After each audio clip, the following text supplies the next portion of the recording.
Hello, and welcome to a new episode of Serpent's Lair. My name is Sami, and in this podcast series, I discuss historical witch cases from around the world, as well as art, especially film, about these same topics. This episode deals with the ability of witches to transform into werewolves, and the theme of this episode is the wolf in general. Homo homini lupus. A man is a wolf to another man. A saying from an old play by Titus Maccius Plautus. I believe it is like Anton LaVey puts it, man is just another animal, sometimes better, more often worse than those that walk on all fours.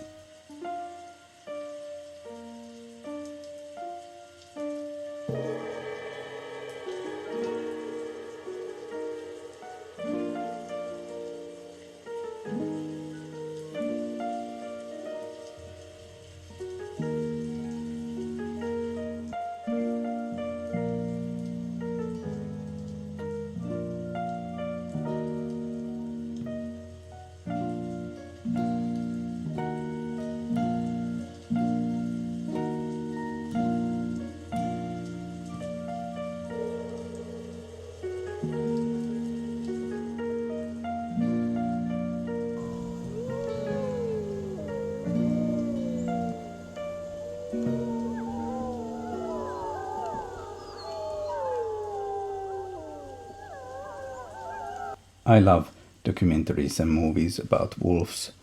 One of my favorite short story of Jack London is The Law of Life, where a wolf follows an old Indian man who was left behind by his relatives, and other short stories in the Love of Life collection. I liked the Netflix movie Hold the Dark because it has a connection to the Yupik clans of southwestern and south central Alaska. Dear Mr. Core, 3 days ago my son Bailey was taken by wolves. No one in the village will hunt them. My husband will come home from the war soon. I must have something to show him. So you come to kill it?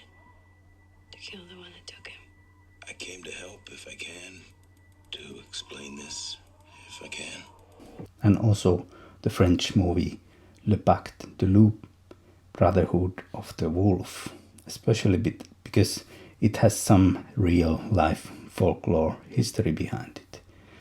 Other favorites are Wolfman 41 version, The Wolf with Jack Nicholson, Michelle Pfeiffer, and Roma Santa, based on story of Manuel Blanco, Roma Santa, regarded as Spain's first identified serial killer. The earliest werewolf memory for me is when my father sent by a letter me a book he had read on a C cassette. It was I'm a werewolf cub, originally Jag är en varulvsunge in Swedish, in Finnish Olen oikea ihmissusi. 1971 by Gunnel Linde. A little later, I was hiding from my mother a comic magazine, the Frankenstein Monster Marvel Comics, translated in Finnish. I bought it from a second-hand bookshop. Half of this magazine was dedicated to the werewolf. If I stay here any longer, you can't tell who'll be next.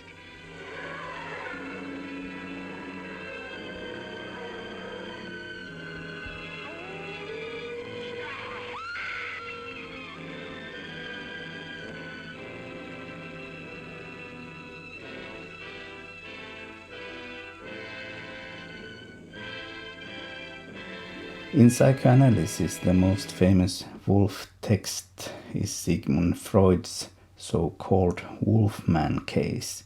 In the famous dream of the Wolfman, 6 or 7 white wolves appeared in the tree in the patient's dream.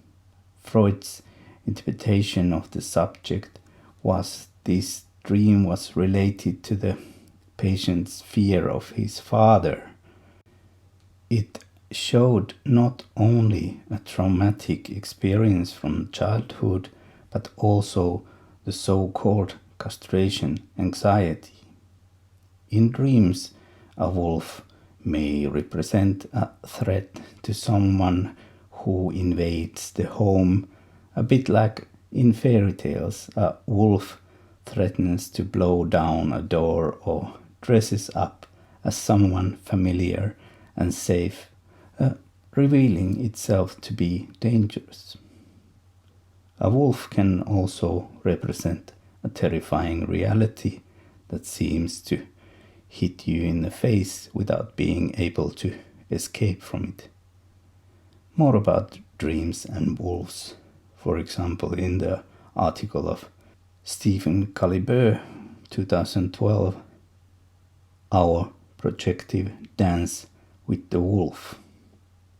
As stated by Caliber, the wolf is a symbol of the destructive forces of man, which can also be referred to by other animals and mystical beings. As we have also seen, the wolf is also a victim of our projections and fears. I believe I have told you this story before, but I remember how my father told about his childhood years in the northern Finland. He said that in those times children were scared with wolves, so that they wouldn't go to the woods. However, the real reason was that there had been a Lapland war and the Germans were mining some places after their withdrawal from Lapland. But the boys loved to play around the German vehicles that were left behind.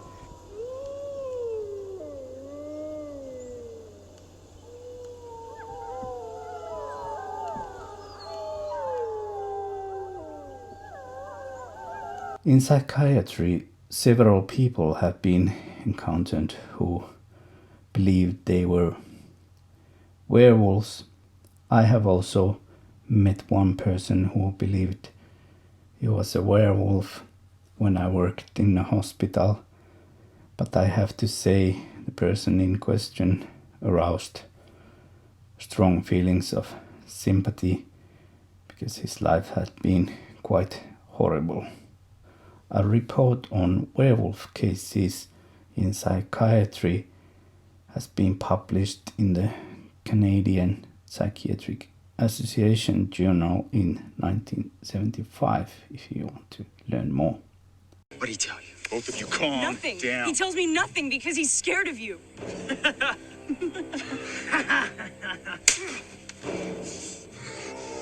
Too late now. Bella, get back.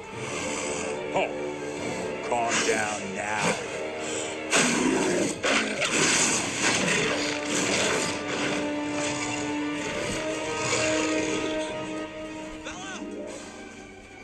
A werewolf can probably be a symbol of the uncontrollable body change of adolescence and a means of control for early adolescence.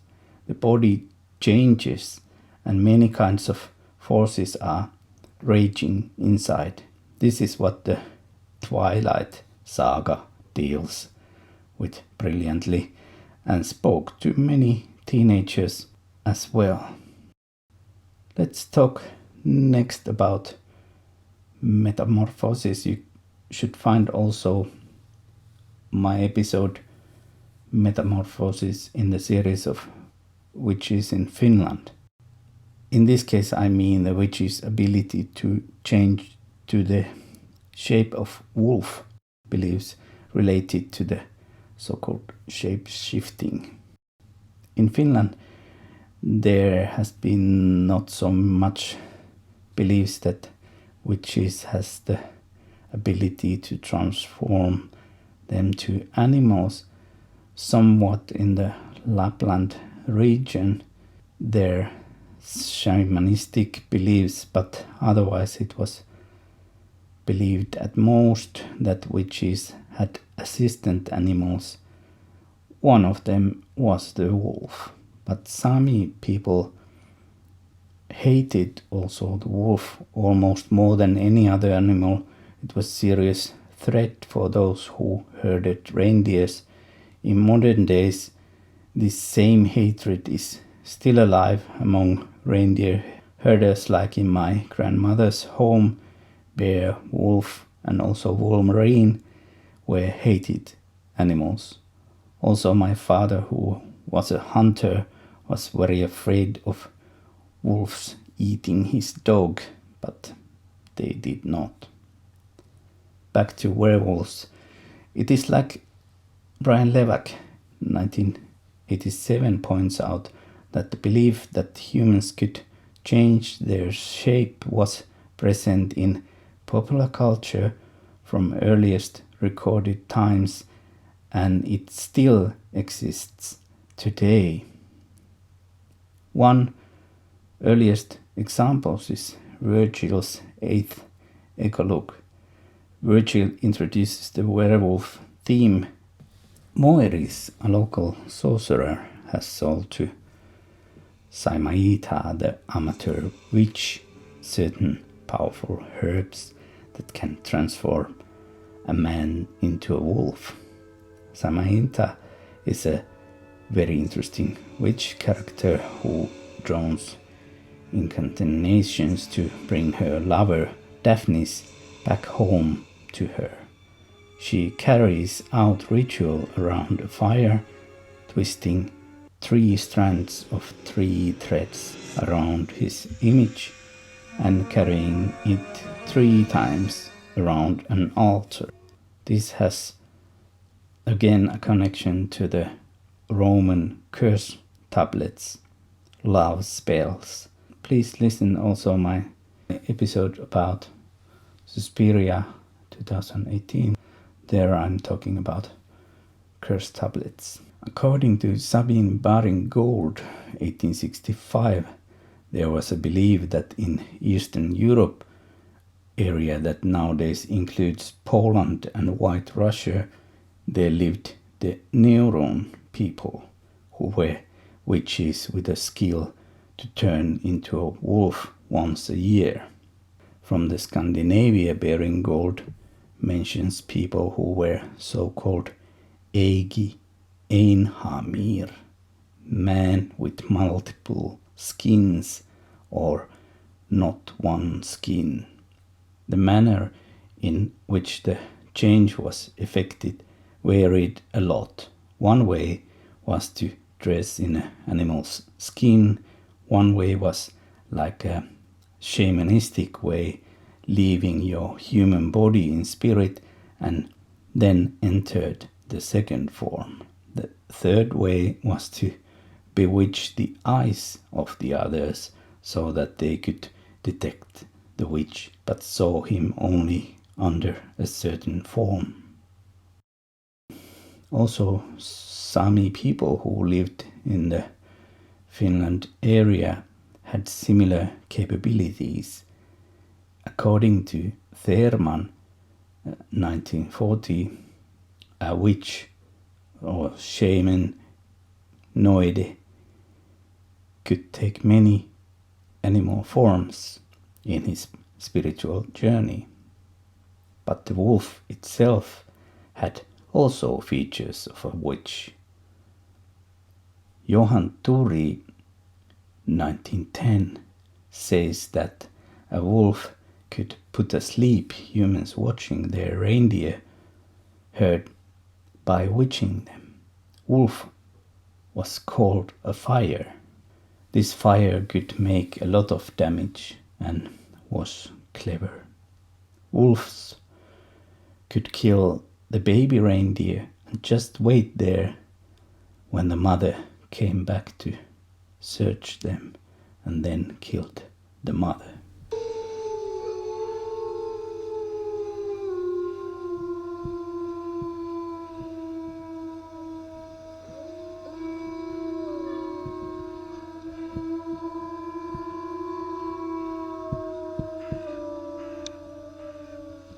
The wolf seems to have always had a connection with war and soldiers, probably thanks to its fearsomeness, ferocity, and predatory skills.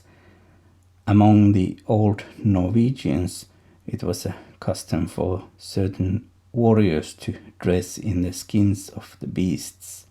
The berserker was feared even by their own countrymen.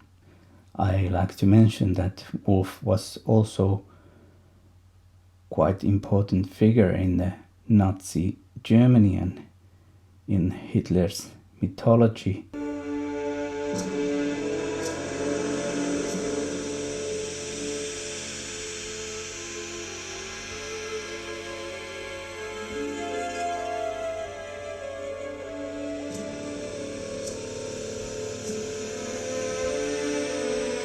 I like to recommend writings of Dana Wren and Lorraine Boisseneau about the Nazi werewolves who terrorized Allied soldiers at the end of World War II.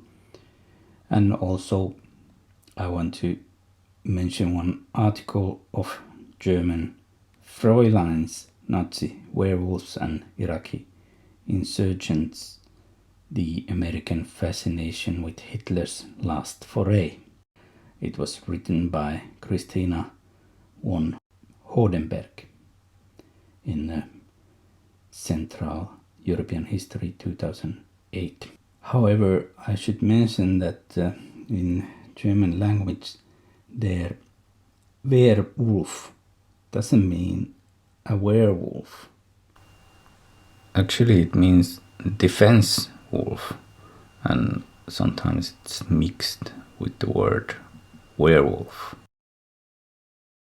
But it was an image Hitler harnessed repeatedly from the name of one of his Eastern Front headquarters, the Wolf's Lair, to the implementation of Operation Werewolf, an October 1944 plan for Nazi SS lieutenants Alf Rützmann and Otto Skornecki to infiltrate Allied camps and sabotage supply lines with a paramilitary group.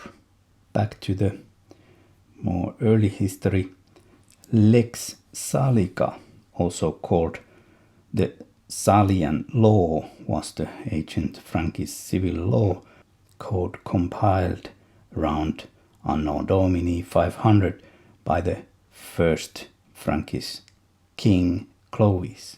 The best known tenet of the old law is the principle of exclusion of women from inheritance of thrones, fiefs, and other property.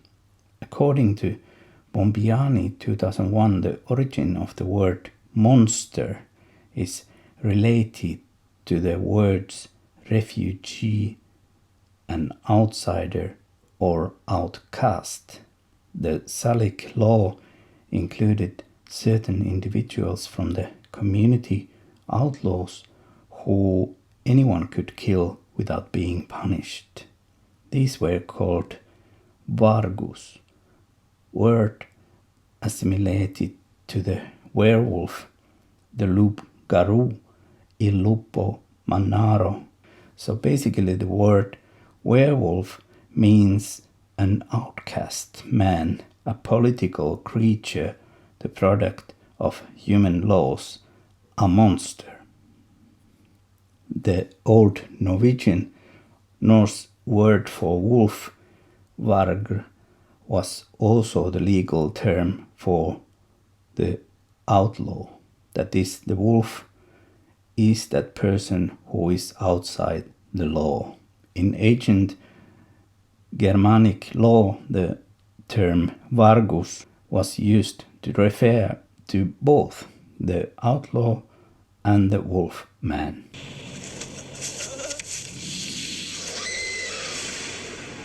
C'est en l'an 1775 que la bête apparut sur nos terres édificiennes. Sous ses assauts, le pays de Gévaudan s'enfonçait peu à peu dans les ténèbres. Et l'on commençait à penser que nul mortel n'en viendrait jamais à bout. In 1521, at Franche-Comté, there was a witch trial case where Michel Verdun and Pierre Bourgault were executed after the trial. The story goes that Pierre was worried about losing lives of his sheep to wolves. One night he met riders dressed in black in the forest.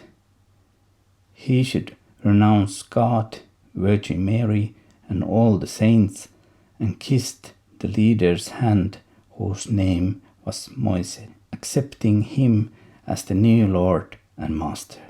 Years after that he was called into the Sabbath with Michel Verdun.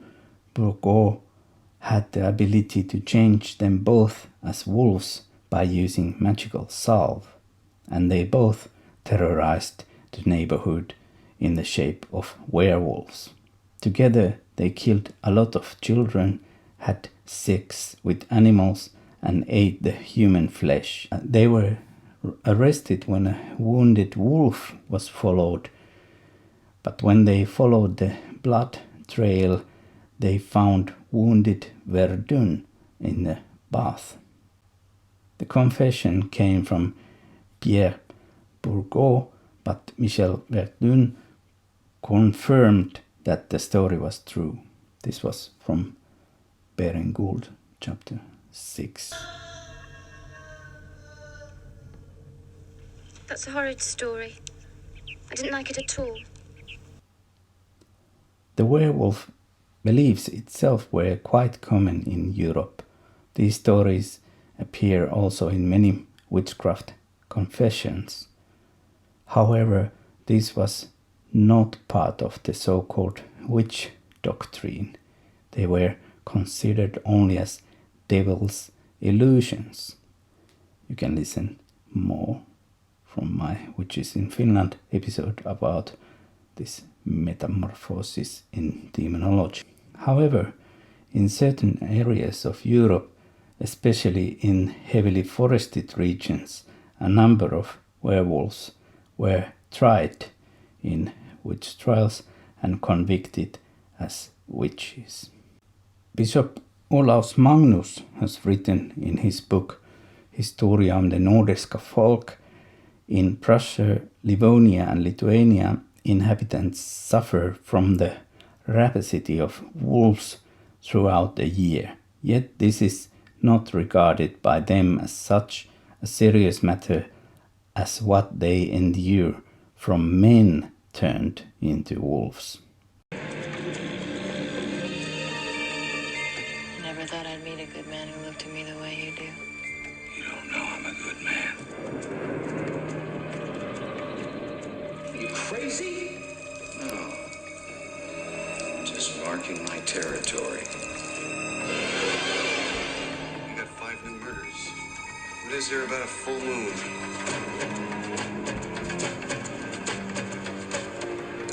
In Livonia, the magical operators were quite often males. Belief in werewolves was widespread. At numerous trials, people of both sexes were accused of doing harm while they were werewolves. This was from Ankarlu 2002. According to Charles Zika, a number of prints from the 1590s included new features about witches. These include one that reports the case approximately 300 women in the territory of Jülich, Western Germany, who transformed themselves into wolves after making a pact with the devil and killed numerous people and cattle. Sections of the broadsheet woodcut show these transformed wolves attacking carriage drivers and cattle, tearing apart bodies and ripping out organs, consuming human flesh and strewing body parts. This so-called Kress broadsheet woodcut was no doubt influenced by wildly circulating reports and illustrations of the case of Peter Stump. It's not the first time people died out there.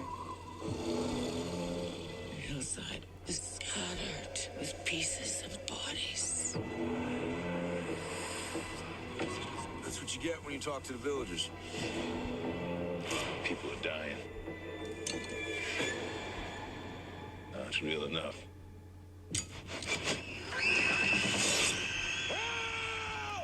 Stump was a peasant from the colonial area who confessed in 1589 that he had killed 16 people as a werewolf, transformation he received from the devil. According to Rita Voltmer, the case of Peter Stump in the Rhineland demonstrates quite clearly how regions in Europe could share a common interest in witchcraft belief that spanned religious and social borders. The case gained great publicity all over Europe. Pamphlets concerning the execution of Peter Stump were published in London 1590 and Copenhagen in 1591. The case appealed to Protestant propaganda. But you can see how in these pictures Stump is doing his crimes as a wolf, is arrested, convicted, tortured and beheaded. After that, the headless body is burned alongside with 2 women. Next I'm talking about St. Claude trials. Find something? Animal tracks. Whoever is bitten by a werewolf and lives becomes a werewolf himself. Oh, don't hand me that. You're just wasting your time. The wolf bit you, didn't he? Yeah. Yeah, he did. You wouldn't want to run away with a murderer, would you? Oh, Larry, you're not. You know you're not. On 1598 there was an act of exorcism in the Free County of Burgundy, France. Exorcism was performed by Catholic priest from the monastery of St. Claude. The possessed was 8-year-old girl Louise Millet. She had started to crawl on all fours and her mouth was twisted horribly and her body had stiffened almost to paralysis. She was still able to speak and she accused another villager, Françoise Secretin, a 58-year-old woman. When she heard about these accusations, she turned to seek help from a local cunning man, a beggar, Jacques Bouquet. He gave instructions for the counter spell that should be performed in the possessed girl's home by giving to her certain bread. However, this was not successful. The result of an exorcism was, however, successful. 5 demons left the girl's body. Louise was recovered. But Françoise was questioned in the witch trial and she confessed in very classical way, packed with the devil and told Sabbath story. Bouquet was also arrested. The witch's mark was searched from his body.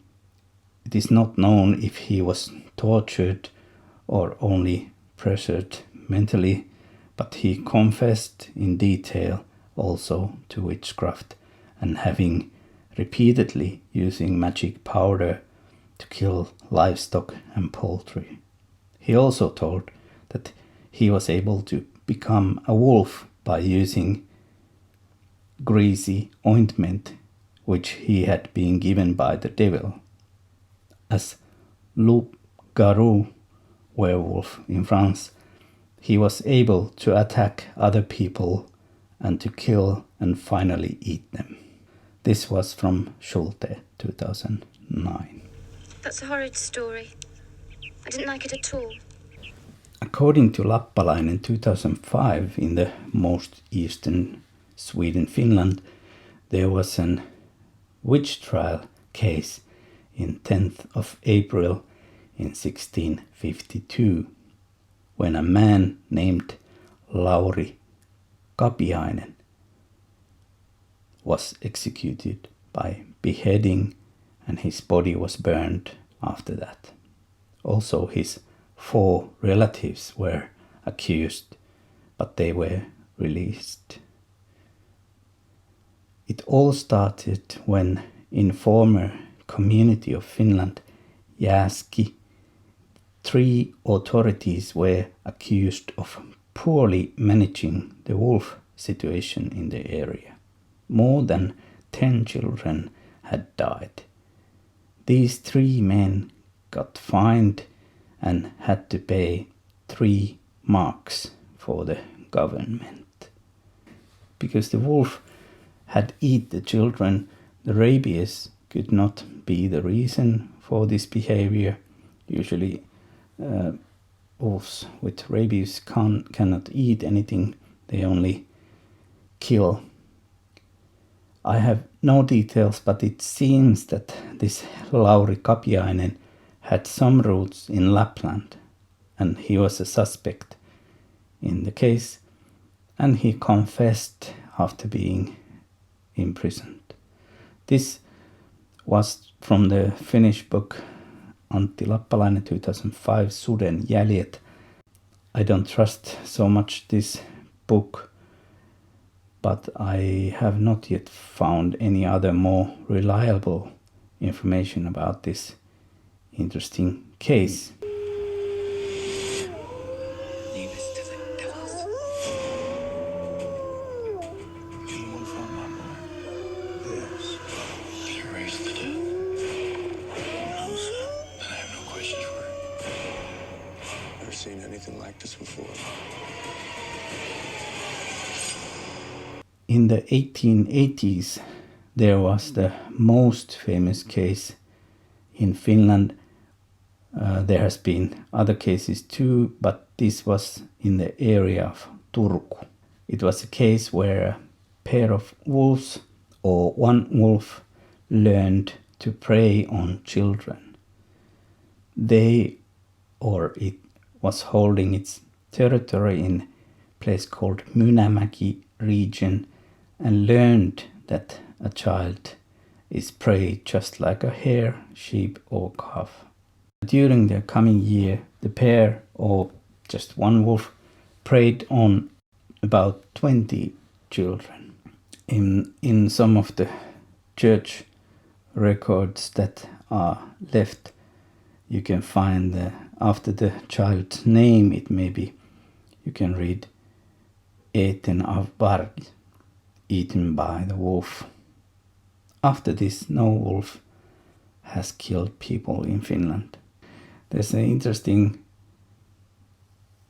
side story to this. There was a Christian religious sect in Western Finland which believed that these wolf attacks against children were caused by a new invalid Bible translation.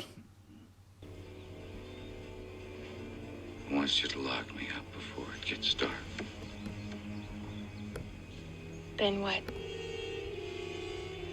Then maybe it won't happen. I don't know where else to put you but the barn. Everything else has windows. The barn sounds good. That sounds great. If you can read Finnish language, I would like to recommend texts of Erkki Pulliainen and also more recent book Suden kanssa with the Wolf 2015 by Juha Heidenpää and Outi Ratamäki. There's a lot of accurate information about wolves and fear of the wolves.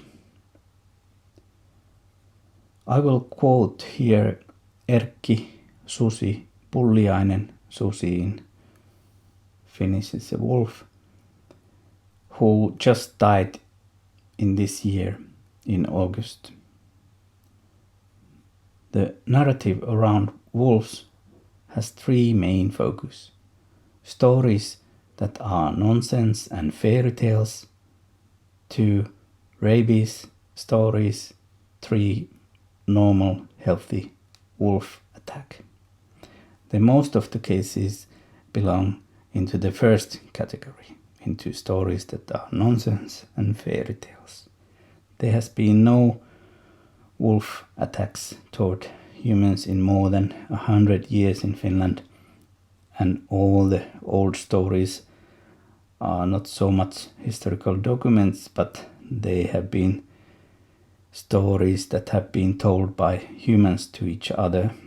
Like Canadian biologist and environmentalist Fairleigh Mowat in his book Never Cry Wolf 1963 has stated, wolves often kill the weaker, sick and vulnerable animals and not the healthier ones, as these would be too formidable a challenge to kill. In effect, wolves contributed to a stronger and healthier herd. The fear of wolves and werewolves is like the fear of diseases, linked to mental images and things we cannot see. Thus, our minds bring to the surface our deepest fears. These fears are related to self-preservation and the fear of losing loved ones.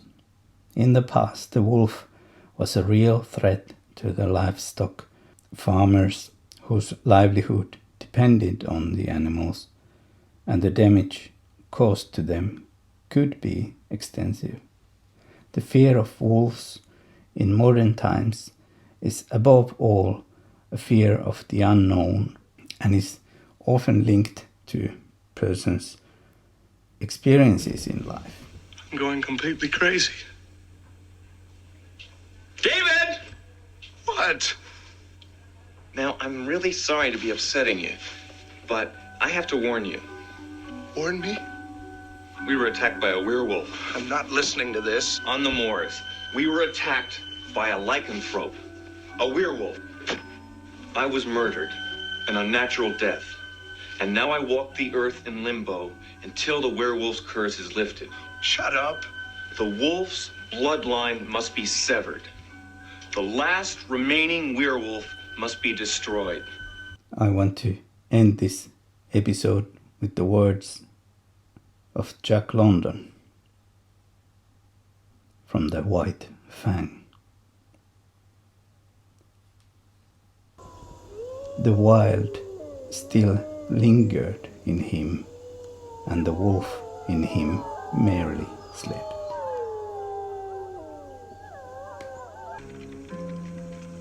Well, perhaps you did win your bet, didn't you? You gentlemen. You fine gentlemen. They say the Prince of Darkness is a gentleman. And as it turns out, they're right. Fine gentlemen.